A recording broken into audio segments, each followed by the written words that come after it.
नमस्कार, आप देख रहे हैं जनजागरण। इस समय की खबरों के साथ मैं मीना गुप्ता। खबरें हैं विस्तार से। खबर रीवा से है। रीवा के लोगों के लिए 2024 का नई सौगात लेकर आया है। अब रीवा के साथ साथ विंध्याचल के लोगों के लिए भी किडनी ट्रांसप्लांट की व्यवस्था रीवा के सुपर स्पेशलिटी हॉस्पिटल में की गई है। यह यूनिट तीसरी मंजिल पर स्थित है और उसमें सभी जरूरी संस्थान की व्यवस्था कर ली गई है। साथ ही डॉक्टर के बीच तैनाती भी कर ली गई है। अब इंतजार है तो इसके शुभारंभ का और किडनी ट्रांसप्लांट करवाने वालों का, जिसकी जल्दी संभावना बताई जा रही है। आपको बता दें कि अभी विंध्याचल के लोगों को किडनी ट्रांसप्लांट या किडनी से जुड़ी समस्याओं के लिए जबलपुर, नागपुर, मुंबई, दिल्ली आदि जाना पड़ता था। यह सुविधा रीवा में शुरू हो जाने से रीवा के साथ विंध्याचल के लोगों के लिए भी एक राहत भरी खबर होगी।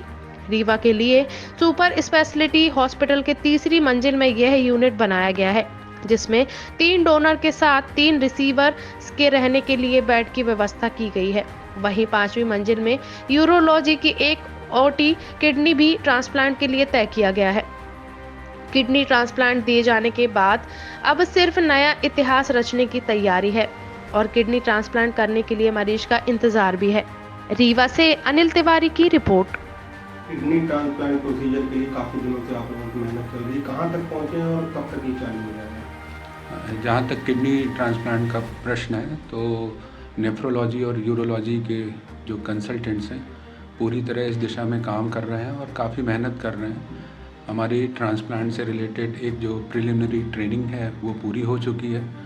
जो भी इंफ्रास्ट्रक्चर सामान की ज़रूरत है वो भी करीब करीब पूरे हो चुके हैं। कुछ चीज़ें रह गई हैं जो कि आने वाले 8-10 दिनों में पूरी हो जाएगी। मेन जो मुख्यतः है जो हमें किडनी ट्रांसप्लांट के लिए ज़रूरत है, पेशेंट भी हम 3-4 चिन्हित कर चुके हैं, पर उनके डोनर मिलना ये थोड़ा मुश्किल काम होता है, क्योंकि इसमें पेशेंट के साथ एक डोनर जिसकी मैचिंग और जो पूरी तरह से उसके लिए उपयुक्त हो इसकी आवश्यकता होती है और उन्हें चिन्हित करना, उनकी काउंसलिंग करना, इसके लिए भी हमने टीम बना रखी है और वो पूरी तरह से काम कर रहे हैं।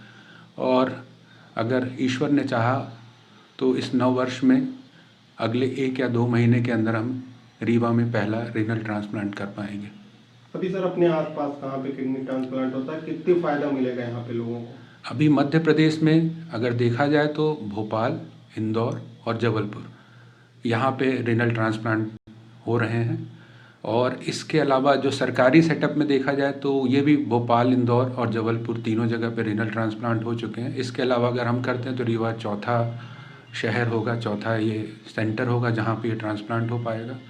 और क्योंकि अगर हम देखें तो CKD पेशेंट जो कि एंड स्टेज किडनी डिजीज़ कहलाती है और बहुत सारे मरीज़ रीनल डायलिसिस में हैं, उसके सहारे जिंदा हैं। अगर हम ये ट्रांसप्लांट प्रोग्राम स्टार्ट करते हैं और हमें डोनर मिल पाते हैं तो हम बहुत सारे मरीजों का, रीवा क्षेत्र के मरीजों का भला कर पाएंगे और ये रीवा के लिए एक बहुत बड़ी उपलब्धि होगी। सर अमूमन देखा जाए तो विंध्य क्षेत्र से लगभग कितने लोग एक साल में किडनी ट्रांसप्लांट कराने के लिए बाहर जाते हैं, कुछ एक अंदाजा? इसका एग्जैक्ट डाटा तो मुझे नहीं पता, लेकिन अगर देखा जाए तो मेरे ख्याल से ज़रूरत अगर देखें और कितने लोग ट्रांसप्लांट कराते हैं, बहुत सारे मरीज़ हैं जिनको ट्रांसप्लांट की आवश्यकता है लेकिन डोनर न मिलने के कारण या पैसे का अभाव होने के कारण वो ट्रांसप्लांट नहीं कर पा रहे। तो इस तरह के मरीज़ की संख्या तो बहुत ज़्यादा है, जो कि नेफ्रोलॉजिस्ट डॉक्टर रोहन द्विवेदी सही ढंग से बता पाएंगे।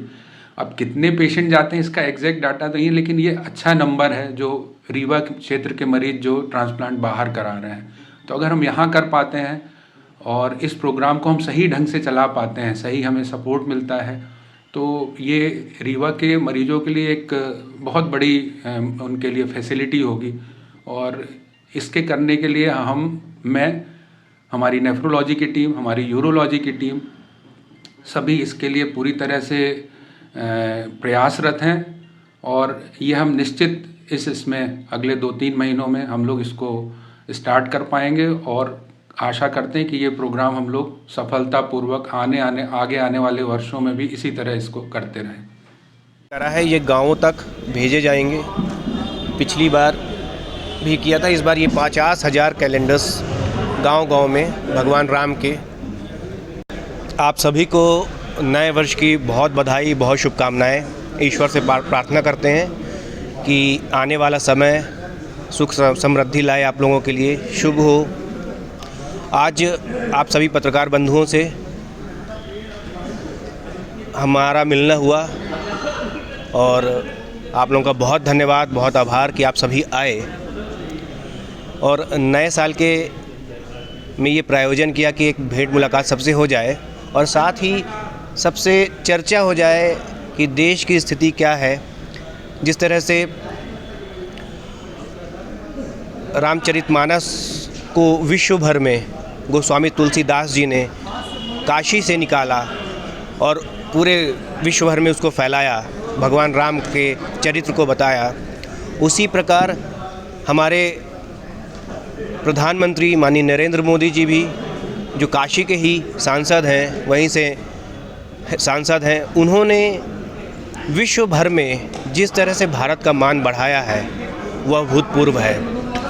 विश्व पटल पर नमो भारत जिस तरह से है वो केवल नरेंद्र मोदी जी के कारण है और बहुत हर्ष का विषय है जिसको कई सैकड़ों वर्षों से भारत की जनता चाहती थी कि अयोध्या में भगवान राम पुनः विराजें। तो आने वाला 22 तारीख में सभी की मनोकामनाएं पूर्ण हो रही हैं।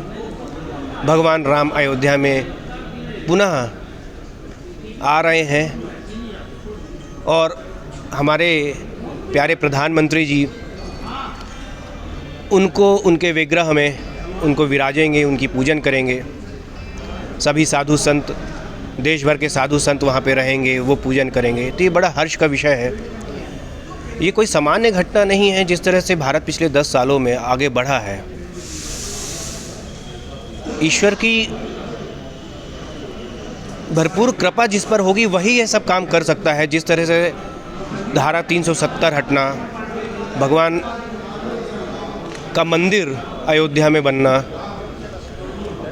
देश भर में आर्थिक स्थिति जिस तरह से सुधरी है, पिछले 5 सालों में भारत 5वीं अर्थव्यवस्था बना है और आने वाले सालों में नरेंद्र मोदी जी विश्व की 3री सबसे बड़ी अर्थव्यवस्था भारत को बनाने जा रहे हैं। तो ये कोई छोटा आदमी नहीं कर सकता, सामान्य आदमी नहीं कर सकता। भगवान की जिस पर भरपूर कृपा हो वही कर सकता है और ये सौभाग्य का विषय है कि हमें ऐसा प्रधानमंत्री मिले हैं।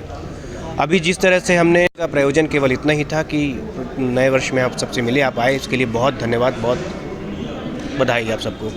खबरों के लिए जुड़े रहें टीवी जनजागरण के साथ। चैनल को सब्सक्राइब करें, लाइक करें, शेयर करें। कमेंट बॉक्स में हमें जरूर बताएं कि आपको हमारी खबरें कैसी लगी।